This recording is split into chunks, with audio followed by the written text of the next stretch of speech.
BNP চেয়ারপারসনের উপদেষ্টা ও সাবেক মন্ত্রী মুন্নু গ্রুপ অব ইন্ডাস্ট্রিজের কর্ণধার শিল্পপতি হারুনার রশিদ খান মুন্নুর অষ্টম মৃত্যুবার্ষিকী উপলক্ষে মুন্নু মেডিকেল কলেজ ও হাসপাতালে দিনব্যাপী বিনামূল্যে চিকিৎসা সেবা ও নানা কর্মসূচি পালিত হয়েছে। শুক্রবার সকাল 8:30টায় মানিকগঞ্জের গিল্ড মুন্নু সিটিতে মরহুমের কবরে ফুল দিয়ে শ্রদ্ধা জানান মুন্নু গ্রুপ অব ইন্ডাস্ট্রিজের চেয়ারম্যান ও মানিকগঞ্জ জেলা বিএনপির আহ্বায়ক আফরোজা খান রিতা। মুন্নু মেডিকেল কলেজ হাসপাতাল, nursing college, Munnu fabrics, Munnu ceramic, Munnu international school and college সহ বিভিন্ন প্রতিষ্ঠানের শিক্ষক, চিকিৎসক ও কর্মকর্তা কর্মচারীরা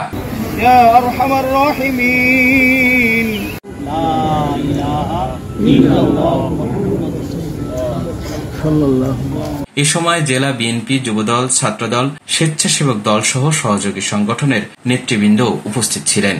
পরে সকাল 9:30টায় ফ্রি মেডিকেল ক্যাম্পের উদ্বোধন করেন আফরোজা খান রিতা ও ডাক্তার জুলফিকার আহমেদ আমিন। এই কার্যক্রমে প্রায় 3000 মানুষ বিনামূল্যে চিকিৎসা সেবা নেন। আমার বাবার কিছু স্বপ্ন ছিল যেগুলো অনেক স্বপ্ন রয়ে গেছে, বিশেষ করে মানিকগঞ্জ বাসের জন্য সে সবকিছু যেটা কিভাবে মানিকগঞ্জ মানুষের শিক্ষার মান উন্নত করা যায়, বিশেষ করে এখানে উনি একটা ইউনিভার্সিটি করার চিন্তা ছিল। তারপর তার চিন্তা ছিল যে ইচ্ছা ছিল একটা স্টেডিয়াম করার।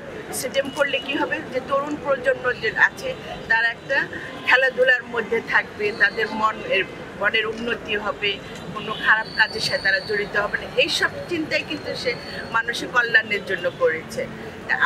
আমার ইচ্ছা যে আমি যেন আমার বাবার সেই স্বপ্নগুলি আমার দলীয় লোকজন যারা আছে দলের সংস্পর্শ থেকে সে কাজগুলি পূর্ণ করতে চাই।